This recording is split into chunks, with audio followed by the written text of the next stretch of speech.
চক্রবৃদ্ধি সুদ এবং সরল সুদের মধ্যে যে সামান্য ডিফারেন্স আছে তা হলো সরল সুদের ক্ষেত্রে আসল কখনো চেঞ্জ হয় না, সবসময় একই থাকে। কিন্তু চক্রবৃদ্ধি সুদের ক্ষেত্রে একটা নির্দিষ্ট সময় পর পর আসলটা চেঞ্জ হতে থাকে। অর্থাৎ যদি বছরে কাউন্ট হয় সুদটা, তাহলে 1 বছর পর যে সুদটা হলো সেটা কিন্তু আসলে পরিণত হবে। যদি 6 মাস অন্তর কাউন্ট হয়, তাহলে 6 মাস পর প্রাপ্ত সুদ আসলে পরিণত হবে। এইভাবে হবে। তাহলে আমরা চক্রবৃদ্ধি সুদ আসল বা সবৃদ্ধিমূলের সূত্র মনে রাখবো, P into 1 plus R by 100 to the power N, যেখানে পি সমান আসল বা মূলধন, আর হচ্ছে বার্ষিক শতকরা সুদের হার, আর এনটা হচ্ছে সময়। এক্ষেত্রে আমাদের সরল সুদের সূত্র কাজে লাগবে, সেটা হচ্ছে পিটিআর বাই 100। হ্যালো ফ্রেন্ডস, আমি রাকেশ। আজ আমি তোমাদের চক্রবৃদ্ধি সুদের পার্ট 8 শুরু করব। আমার আগের ভিডিওগুলো যারা দেখোনি তারা ডেসক্রিপশন বক্সের লিঙ্ক থেকে ওইগুলো দেখে নেবে। আর ভিডিওটি ভালো লাগলে অবশ্যই বেশি বেশি করে লাইক, কমেন্ট, শেয়ার করবে। তাহলে শুরু করছি পার্ট 8।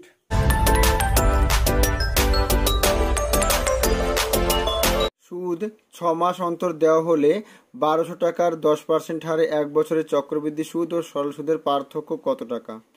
তাহলে দেখো, 1 বছরের সমূল চক্রবৃদ্ধি কত হবে?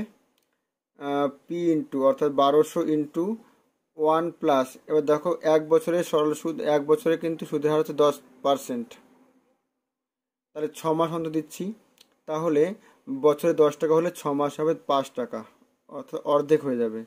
5 বাই 100 টু দি পাওয়ার 1 বছরে কবার হবে? 6 মাস অন্তর দিলে পরে 2 বার হবে। তার মানে এটা আসছে আমাদের 1200 ইন্টু, এটাকে আমরা কাটলে পরে কত হবে? 5 20 100, তার মানে 20 × 20 আর 1 21, 21 বাই 20 ইন্টু 21 বাই 20, দুটো শূন্য কেটে গেল, 6 দুগুণি 12, 3 দুগুণি 6, তাহলে আসছে আমাদের 21 21 গুণ 441, 441 গুণ 3, 441 গুণ 3 করলে আমাদের 3 ওকে 3, 3 4 12, 2 3 4 12 1 13, 1323 টাকা। এর থেকে যদি আসল বাদ দিই আমরা 1200, তাহলে কত পাচ্ছি? 3 2 1, 123 টাকা চক্রবৃদ্ধি সুদ। আর সরল সুদ কত হবে? পি টি আর বাই 100, দুটো শূন্য কেটে যাচ্ছে, 12 10 120 টাকা। তাহলে এদের পার্থক্য কত হচ্ছে? 123 টাকা, আর এদিকে 120, তাহলে পার্থক্য 3 টাকা, অর্থাৎ বি দাগ উত্তর। 6 মাস অন্তর সুদ দেওয়া হলে কিছু টাকার 12% হারে 1 বছরের চক্রবৃদ্ধি সুদ ও একই সুদের হারে একই টাকার 1 বছরের সরল সুদের পার্থক্য 36 টাকা। আসল কত টাকা? তাহলে ধরে নিচ্ছি আসল পি টাকা, তাহলে চক্রবৃদ্ধি সুদ কত হবে? P into 1 plus R by 100 to the power 1 বছর। এবার দেখো এখানে আর তো আর না, 12 আছে, 12% বছরে, কিন্তু 6 মাস অন্তর দিচ্ছি মানে বছর 2 বার, তাহলে 12 অর্ধেক হবে, 6 টাকা হবে। 6 বাই 100 টু দি পাওয়ার 1 বছর কভার হবে 2 বার, মাইনাস পি, পি কমন নিয়ে নিচ্ছি তাহলে একবারেই। এটা চক্রবৃদ্ধি সুদ মাইনাস সরল সুদ, পি টি আর বাই 100 কত বলছে? 36 টাকা। তাহলে এটার থেকে পি কমন নিয়ে নিচ্ছি পুরোটার থেকে, তাহলে আমাদের থাকছে এখানে থাকছে তোমার 100 প্লাস 6, 106 তার বাই 100, তার স্কোয়ার আছে, মাইনাস 1 স্কোয়ার মানে 1, আর এদিকে থাকছে আমার 12 বাই 100 সমান 36। তাহলে এদিকে লসাগু হবে কত আমাদের? লসাগু হবে কিন্তু 100 স্কোয়ার আছে, তাহলে 100 স্কোয়ার, লসাগু 100 ইন্টু 100, তাহলে উপরে হবে 106 স্কোয়ার মাইনাস 100 স্কোয়ার, ওকে 100 স্কোয়ার হয়ে যাবে এখানে, মাইনাস এখানে 1200 হবে, ওইদিকে 36। তাহলে এটাকে স্কোয়ার করার দরকার নেই, এটা পি ইন্টু এটা কত হবে? 100 square minus 106 square minus 100 square, A square minus B square করে দিচ্ছি, তাহলে A plus B into A minus B, A plus B করলে 106 আর 100 যোগ করলে 206 ইন্টু বিয়োগ করলে খালি 6 মাইনাস 1200 আছে, বাই নিচে 100 ইন্টু 100 আছে, আর ওদিকে 36 টাকাই রয়েছে। এইবার যদি এটাকে আমরা যোগ বিয়োগ করি, 600 দুগুণি 6 ছক 36 আসছে আমাদের এখানে, আর 6 দুগুণি 12 আসছে, 12 36 থেকে 1200 বাদ, তোমার খালি 36 আসছে, তাহলে খালি 36 আসবে এটা, অর্থাৎ পি অর্থাৎ পি ইন্টু শুধু 36 আসছে ওখানে, আর নিচে একের পরে 4টে শূন্য, ওইদিকে 36 36 36 কেটে যাবে, তাহলে পি সমান আসছে আমাদের একের পরে 4টে শূন্য, 10,000 টাকা, অর্থাৎ এ দাগ উত্তর। 6 মাস অন্তর সুদ দেওয়া হলে বার্ষিক 6% হারে 3300 টাকা কত বছরের চক্রবৃদ্ধি সুদে আসলে এত টাকা হবে? তাহলে দেখো এখানে কত টাকা চেয়েছে, তা ধরে নিচ্ছি পি টাকা 1+r/100, বছরে 6 টাকা, তাহলে 6 মাসে হবে, মানে দুবার হবে, তাহলে বছরে তখন 6 মাসে 3 টাকা হবে, 3/100 টু দি পাওয়ার কত বছরে চক্রবৃদ্ধি সুদে, ও এখানে কত বছর চেয়েছে, তার মানে পি তো বলাই আছে এখানে 3300 বলাই আছে, তাহলে আমাদের 1+3/100 টু দি পাওয়ার যায় না কত বছর, তাহলে ধরে নিচ্ছি এক্স বছর, তাহলে এক্স বছর কবার হবে, 2x বার হবে, কিন্তু কারণ এক বছর দুবার, তাহলে এক্স বছরে 2x বার, এতবার হবে, কত বলছে এটা 3399। আচ্ছা, এটা তোমার কি পাচ্ছি আমরা, এইটা/100 টু দি পাওয়ার 2x, আর ওদিকে 3399 ভাগ 3300 হবে, 11 দিয়ে কাটি, 11 3 11 33 0 0, 11 দিয়ে কাটি 3 11 33 0 9 11 99, আবার 3 দিয়ে কাটছি, 3 গুণ 1 300, আর এদিকে 3 ওকে 3 0 3 থেকে 9, 103/100, তার মানে দাঁড়াচ্ছে আমাদের 103/100 মানে কি 1+3/100 টু দি পাওয়ার 1, 100কে 100 প্লাস 3, 103/100, ওপরে 1 লিখতে পারি আমরা, তাহলে দুপাশে মিলে যাচ্ছে, তার মানে 2x ইকুয়াল টু আসছে আমাদের 1, তার মানে x ইকুয়াল টু আসছে হাফ বছর, অর্থাৎ এ দাগ উত্তর।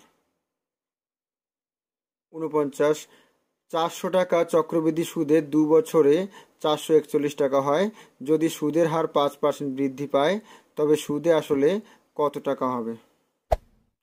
তাহলে এখানে দেখো 441 টাকা সুদে আসলে হয়েছে 2 বছরে, তাহলে 400 টাকার 1+r জানি না কত to the by 100 to the power 2 বছর, তার মানে এটা যদি এদিক নিয়ে আসি, তাহলে 441 মানে 21-এর স্কোয়ার, আর 400 মানে 20-এর স্কোয়ার, তাহলে এটা স্কোয়ার সমান 1+r/100 টু দি পাওয়ার 2, দুপাশে 2 কেটে যাবে, 21/20 সমান 100কে 100 প্লাস r/100, অর্থাৎ 5×100, তার মানে r প্লাস 100 ইকুয়াল টু আসছে আমাদের 5×105, তার মানে আর এর মান 5, বিয়োগ করলে পরে, তাহলে পরে বলছে সুদের হার 5% বৃদ্ধি, অর্থাৎ তার এখন 5% আগে ছিল আর বৃদ্ধি হয়েছে 5%, তার মানে আমাদের হচ্ছে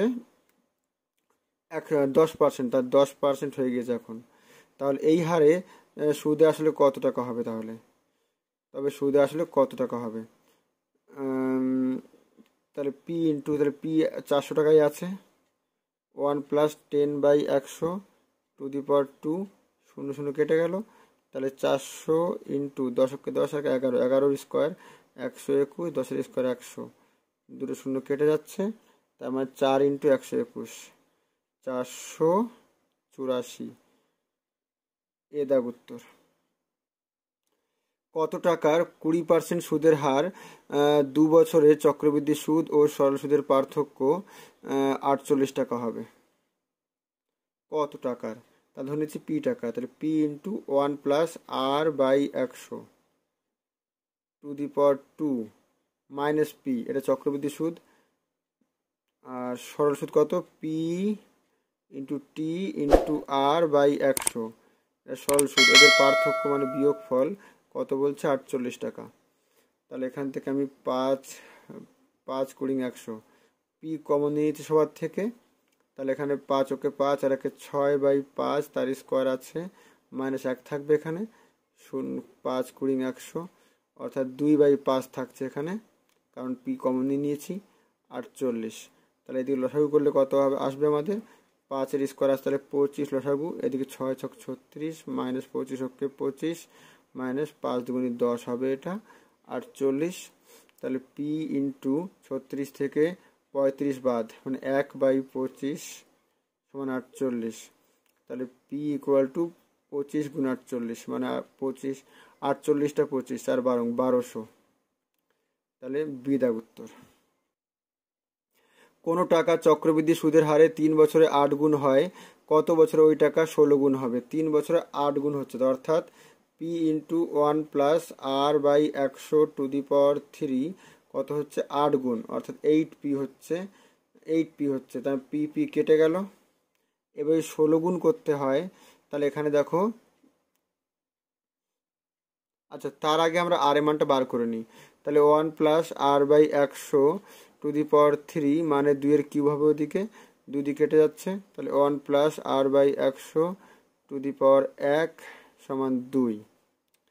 এইবার দেখো 16 গুণ যদি করতে হয়, তাহলে আমরা দুপাশে আমরা এবার পাওয়ারে 4 করে দিচ্ছি। 4 করছি কেন? কারণ 2⁴ 16 হবে। তাহলে 1 প্লাস আর বাই 100⁻4 সমান 16। দুপাশে যদি পি দিয়ে গুণ করে দিই তাহলে 16p, অর্থাৎ 4 বছর পর। বিদাগ। 12,000 টাকা চক্রবৃদ্ধি সুদের হারে 5 বছরে দ্বিগুণ হয়, 20 বছরে ওই টাকা কত হবে? তাহলে 5 বছর দ্বিগুণ হচ্ছে, অর্থাৎ 12,000 ইন্টু 1 প্লাস আর বাই 100⁻5, এটা দ্বিগুণ, অর্থাৎ 2 ইন্টু 12,000। তাহলে দুপাশ থেকে 12,000 কেটে যাচ্ছে, তাহলে 1 প্লাস আর বাই 100⁵ সমান 2 হচ্ছে। কত 20 বছরে ওই টাকা কত গুণ কত হবে?